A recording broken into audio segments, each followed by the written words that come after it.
নমস্কার। আজকে বলবো জ্যোতিষশাস্ত্রে লাল গ্রহের প্রভাব। এখন হচ্ছে লাল গ্রহটা আবার কি? Red planet. আপনারা খালি চোখে দেখতে পান লাল গ্রহটা লালচে রঙের সেই গ্রহ, সেটা হচ্ছে মঙ্গল গ্রহ। সূর্য থেকে বুধ, শুক্র, পৃথিবী, তারপরেই মঙ্গল গ্রহ চতুর্থ গ্রহ। আর এই মঙ্গল গ্রহের নাম এখন বোধহয় সবাই জানে, মঙ্গল গ্রহ। এই মঙ্গল গ্রহের মধ্যে কিন্তু অনেক কিছু রয়েছে আমাদের। আপনারা মঙ্গল বলতেই সবাই জানেন মাঙ্গলিক, মাঙ্গলিক, ভৌমদোষ, পূজাদোষ এবং নানান কিছু ভয়ও পান, আতঙ্কিত হন। কি সেই ব্যাপারটা? আসলে মঙ্গল একটা পুরুষ গ্রহ, ক্ষত্রিয়, সবসময় যুদ্ধ করে, কোনো চ্যালেঞ্জ মানে কোনো চ্যালেঞ্জের কাছে মাথা নোয়ায় না। সে পুরুষ গ্রহ, তার মধ্যে এত বেশি তার পুরুষালী ভাব, সে কোনো নারী মিলন একদম সে সাপোর্ট করে না, প্রশ্রয় দেয় না, বা তার মনোভাব প্রবণতা নেই। সে নারী মিলনের বিরোধী। তার ফলে কি হয়, এই মঙ্গলের মাঙ্গলিক দোষ থাকলে প্রেম, প্রীতি, যৌনতা, ভালোবাসা, বিবাহোত্তর জীবন, সব নানান অশান্তি নেমে আসে, আর আপনারাও আতঙ্কিত হয়ে পড়েন। কিন্তু ব্যাপারটা ঠিক ওরকম না। মাঙ্গলিক দোষ আছে, ঠিক আছে, শাস্ত্র অনুযায়ী মাঙ্গলিক, কিন্তু সেটা কতটা মাঙ্গলিক, কি মাত্রার মাঙ্গলিক? মাঙ্গলিক মানেই কি ভয় পেয়ে যাবো? মাঙ্গলিক মানেই কি আমার স্বামী বা স্ত্রী মরে যাবে, বা আমার ভালোবাসার জন পালিয়ে যাবে, চলে যাবে? এরকম কিছু নয়। সেখানে বিচার করতে হবে কতটা মাঙ্গলিক, কি পরিমাণে মাঙ্গলিক, সেখানে আমাদের কি রকম প্রতিকার।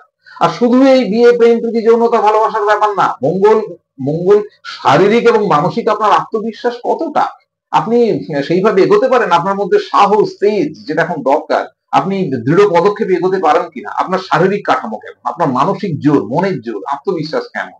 এছাড়াও আপনি কোন প্রফেশনে যাবেন, ধরুন আপনি কোনো ম্যানেজমেন্টের দিকে গেছেন, কোন একটা পরিচালনা কিছু করবেন, প্রশাসনিক বা পুলিশ, মিলিটারি, এসব দিকে গেছেন। এসব দিকে যেতে গেলে সাহসের দরকার, তেজ, শৌর্য, বীর্যের দরকার, যেখানে কিন্তু মঙ্গল গ্রহের একটা প্রভাব আছে। আবার এই মঙ্গলের কথা বললেই আমার কোন গ্রহ রত্নের কথা মনে আসবে মঙ্গলের জন্য? সবাই জানেন হয়তো প্রবাল। এই যে প্রবাল, এটা কিন্তু কোনো খনিজনি থেকে পাওয়া যায় না, সমুদ্রের তলায় একটা জৈব অর্গানিক সাবস্টেন্স, জৈব জিনিস। এই যে প্রবাল, এই প্রবালটার কিন্তু বিভিন্ন রং আছে। এই প্রবালের বিভিন্ন রং বলতে আপনার গোলাপি আছে, গৈরিক আছে, হালকা গোলাপি থেকে কালচে লাল, সব থেকে উন্নত, যেটা ইটালি থেকে আসে, ইটালি থেকে আসছে কালচে লাল প্রবাল, সবচেয়ে উন্নত মানের। কিন্তু কোনটা পড়তে হবে, আপনার মঙ্গল কতটা খারাপ, কতটা পীড়িত, তার উপর নির্ভর করে পড়তে হবে। তা কিভাবে পড়তে হবে? না, পড়তে হবে কিন্তু এই যে প্রবালটা পড়তে হবে আপনাকে শুক্লপক্ষে সকালে, মঙ্গলবার দিন শুক্লপক্ষে সকালে পড়তে হবে। অন্য কোনো দিন অন্য কোনো পক্ষে করলে এটা ততটা এফেক্টিভ নয়, কিন্তু মঙ্গলবার দিন শুক্লপক্ষের সকালে করতে হবে। কিভাবে? না, ওটাকে গঙ্গা জল, কাঁচা গরুর দুধ, মধু এবং তুলসী পাতা দিয়ে 10-15 মিনিট রাখতে হবে। তারপর মঙ্গলের মন্ত্র আছে, যা স্ক্রিনেই পাবেন আপনারা। সেই মঙ্গলের মন্ত্র জপ করতে হবে। 108 বার জপ করতে পারলে ভালো, না হলে অন্তত 9 বার করবেন। মঙ্গলের সংখ্যা 9, অন্তত 9 বার করতেই হবে। 9 বার জপ করে হনুমানজিকে প্রণাম করে মনে মনে স্মরণ করে সেটা পড়তে হবে ডান হাতের এই অনামিকায়। এখানে হচ্ছে রবির আঙ্গুল, রবির সঙ্গে মঙ্গলের বন্ধুত্ব আছে, রবির আঙ্গুলে আপনি প্রবাল পড়বেন। কিসে পড়বেন? হয় তামায়, নয় রূপয়ে, নয় সোনায়, যে যেভাবে পারবেন সেইভাবে পড়বেন। কতটা পড়বেন যেটা আমরা বলে দেবো, অর্থাৎ জ্যোতিষীরা যেটা বলে দেবে। কতটা পড়বেন, কিভাবে আছে আপনার মঙ্গলটা। বিশেষ করে কারা পড়বেন? যাদের মেষ রাশি, বৃশ্চিক রাশি, বা মেষ লগ্ন, বৃশ্চিক লগ্ন, তাদের তো প্রথম জোর দিতে হবে, কারণ তাদের শরীর, আত্মবিশ্বাস, ব্যক্তিত্ব সবকিছুর জন্য কিন্তু মঙ্গল দায়ী। এবং মঙ্গল যদি পীড়িত হয়, মঙ্গল যদি কোনোভাবে পীড়িত হয়, মঙ্গলের যারা শত্রু গ্রহ, শনি মঙ্গলের শত্রু গ্রহ, বা মঙ্গলের সঙ্গে স্বভাবগত ভাবে একেবারে পার্থক্য, বা মঙ্গল যদি রাহুর সঙ্গে যুক্ত হয়ে যায়, বা চন্দ্র কিংবা কেতু, যেটা মঙ্গলের একদম স্বভাবের বিপরীত, সেখানে আমাদের দেখতে হবে। তাহলে মেষ রাশি, মেষ লগ্ন, বৃশ্চিক রাশি, বৃশ্চিক লগ্ন, এর পরেই যেটা ইম্পর্টেন্ট, কর্কট রাশি, কর্কট লগ্ন, সিংহ রাশি, সিংহ লগ্ন। এদের মঙ্গলটা দেখতেই হবে, এবং তাদের প্রবালটা লাগবে কিনা, পড়তে লাগবে কিনা, দরকার পড়লে অবশ্যই পড়তে হবে প্রবাল। এবং আর তারপরেই আসছে আমাদের ধনু রাশি, ধনু লগ্ন, মীন রাশি, মীন লগ্ন। তাহলে তাদের ক্ষেত্রে দেখতে হবে যে মঙ্গলটা পীড়িত কিনা, এবং মঙ্গলের জন্য আমাকে অবশ্যই একটা প্রবাল করতে হবে। সেটা গৈরিক হবে না, পলাশ হবে না, কালচে লাল হবে। সব থেকে ভালো হচ্ছে ইটালিয়ান, ইটালি থেকে যেটা আমরা আসছে কালচে লাল প্রবাল। এই যে প্রবাল, এটার মধ্যে কিন্তু সবচেয়ে বেশি থাকে ক্যালসিয়াম কার্বনেট, যেটা সাদা রঙের। তাহলে লাল রংটা আসছে থেকে, লালটা আসছে এখানে ফেরিক অক্সাইড আছে বলে। এবং অদ্ভুত, এই যে মঙ্গল গ্রহটাকে আমরা লালচে দেখি কেন? না, তার বাইরের লেয়ারে ফেরিক অক্সাইড, আয়রনের অক্সাইড আছে বলে। কি অদ্ভুত সাজুজ্য, কি অদ্ভুত সঙ্গতি আপনি দেখুন।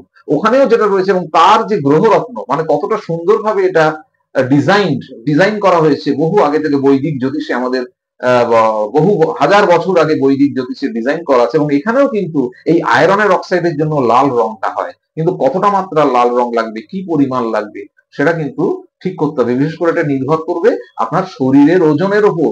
একটা বাচ্চা ছেলে হোক বা পূর্ণবয়স্ক, তার ওজন ওজন অনুযায়ী কিন্তু ঠিক করতে হবে যে প্রবালটা আপনার কত রতি লাগবে, কি লাগবে ইত্যাদি। তাহলে এইভাবে আপনাকে মঙ্গলটা যেমন আপনার একটা প্রেম প্রীতি বা বিবাহ, এটার জন্য যেমন একটা ইম্পর্টেন্ট, মাঙ্গলিক দোষ, ভৌম দোষ, পূজা দোষের জন্য, তেমনি ইম্পর্টেন্ট আপনি কি নিয়ে কোন লাইনে, টেকনিক্যাল ইঞ্জিনিয়ারিং লাইনে যাবেন কিনা, বা আপনি পুলিশ, মিলিটারি, এয়ারফোর্স বা এই সমস্ত লাইনে যাবেন কিনা, বা আপনার মধ্যে যেখানে খুব শক্তি, সাহস, তেজ লাগে, অ্যাডমিনিস্ট্রেটিভ ক্যাপাবিলিটি লাগে, সামর্থ্য লাগে, সেখানে যাবেন কিনা। মঙ্গল কিন্তু আপনার জীবনে একটা অত্যন্ত গুরুত্বপূর্ণ বিষয়, অত্যন্ত গুরুত্বপূর্ণ ভূমিকা। এবং মঙ্গলের সাথে সাথে আসছে মঙ্গলের যে রত্ন প্রবাল। এবার এই প্রবালের কথা তো আমি বললাম, মঙ্গলের কথা বললাম। মঙ্গলের যে দেবতা বজরঙ্গ বলি বা হনুমানজি অত্যন্ত জনপ্রিয়, সবার প্রিয়, সবাই ভালোবাসে, হয়তো যারাই ধর্মপ্রবণ লোক তারাই ভালোবাসে। বজরঙ্গ বলিকে মঙ্গলবার দিন প্রণাম করা, পুজো দেওয়া, এইগুলো কিন্তু, বা হনুমান চল্লিশা পাঠ করা, এগুলো কিন্তু করতেই হবে আপনাদের। এগুলো যদি করতে পারেন তাহলে ভীষণ ভাবে আপনারা মঙ্গলের অনুগ্রহ, মঙ্গলের পজিটিভ এনার্জি, ইতিবাচক শক্তিটা পাবেন। আপনার মধ্যে শরীরে মনের মধ্যে কিন্তু একটা যে আত্মবিশ্বাস বা ব্যক্তিত্ব বা শক্তি, সেগুলো আসবে।